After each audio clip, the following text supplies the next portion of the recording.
Together, we will let it be known that this House will truly be the people's House. One for the history books. For the second time, Nancy Pelosi elected Speaker of the House. Congratulations, Madam Speaker. Pelosi and the Democrats are now in control of the House of Representatives.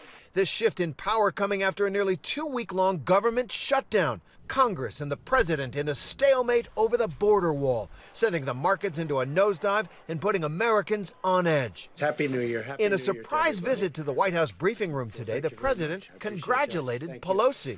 I just want to start off by congratulating Nancy Pelosi on being elected Speaker of the House. It's a very, very great achievement, and hopefully we're going to work together. But also insisted on funding for his border wall. I have never had so much support as I have in the last week over my stance for border security. President Trump is as stubborn as ever, feels like this is exactly what he was sent to Washington to do, and to deliver on this border wall is his #1 priority. As for Democrats, they just took the majority. They are not in a mood to compromise or to capitulate to President Trump. Pelosi helped to lead the Democrats back to power in the House, her influence seen in that pink wave of women who also took office today. This freshman class in the 116th Congress is the most diverse in U.S. history. Among their ranks, the first Muslim and Native American congresswomen. Some of the 36 freshman women elected, bringing the total number of women in the House to 102. We all have the ability and the privilege to serve with over 100 women members of Congress, the largest number in history. Nancy Pelosi is the first person in nearly 60 years to reclaim the Speaker's gavel. After becoming the first female Speaker of the House in 2007. And back then, I talked with her just before she took up the position. Think of all those girls out there and the young women.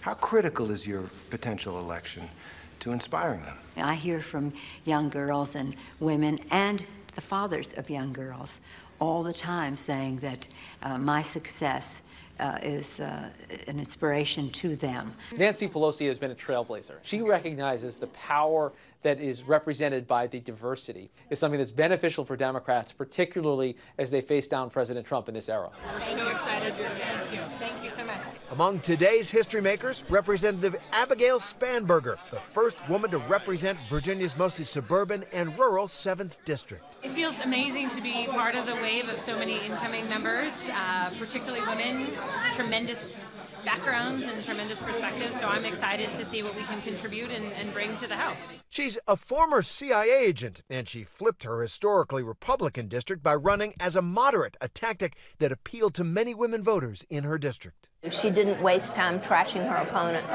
She was straight up, no foolishness, was all real, and sorely needed. Sherrill.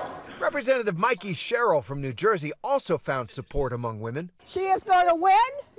We first met Sherrill last year at the Second Women's March, where she was campaigning with her daughter, running as the antithesis to President Trump and his policies. We're taking on a fight for the very soul of this country. She's got 4 kids, and she coaches their soccer and lacrosse teams. She's also a former Navy pilot and federal prosecutor who decided to run, she says, after becoming disenchanted with her district's 22-year Republican incumbent. Serving my country for my entire adult life, to be here and have a congressperson who wouldn't meet with his constituents, that just offended my sense of democracy. I think she'll stand up to the Trump-McConnell agenda. And stand up she has. Sherrill officially requested her congressional pay be withheld until the government shutdown is over, tweeting, "I came here to govern, not engage in partisan politics at the expense of hard-working Americans." The government heading towards a shutdown. Now stretching into day 7. And seemingly no closer to a resolution. The partial government shutdown is now 13 days in. President Trump saying yesterday, Could be a long time, and it could be quickly. Could be a long time. It's too important a subject to walk away from. At issue, the president's demand for more than $5 billion for a border wall.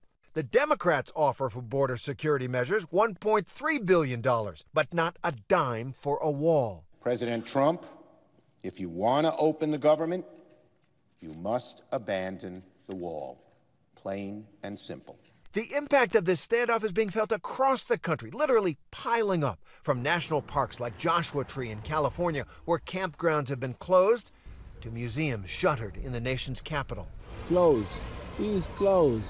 For many of the 800,000 federal employees who have been furloughed or are working without pay, the effects of the shutdown are even more direct and personal. I just want to know what options I have as a furloughed worker in the federal government. I'm in good standing with both my banking institutions, and so I'm looking at how we can negotiate and look at some options of stretching some things out. Furloughed nearly 2 weeks ago now, Darryl Burton is prioritizing the essentials, college money for his son. Yeah, this is my son, Aaron. We know as parents, responsible parents, we make sure that we do what is necessary. Burton, who has worked in government agencies for more than 3 decades, says federal workers should not be caught in a political ping-pong match over the wall. I don't believe that those who are furloughed should be thrown in this as bargaining chip, if you will. Let's put us back to work so that we can do the things we need to do and take care of our families. Pelosi introduced new spending bills today to address the shutdown, but President Trump says he will not support them. But the decision may not be entirely his now. For the first time in President Trump's political life, he can be told no. President Trump cannot count on united control of Washington to push his agenda forward. For Nightline, I'm Terry Moran in Washington. Hi everyone, George Stephanopoulos here. Thanks for checking out the ABC News YouTube channel. If you'd like to get more videos, show highlights, and watch live event coverage, click on the right over here to subscribe to our channel, and don't forget to download the ABC News app for breaking news alerts. Thanks for watching.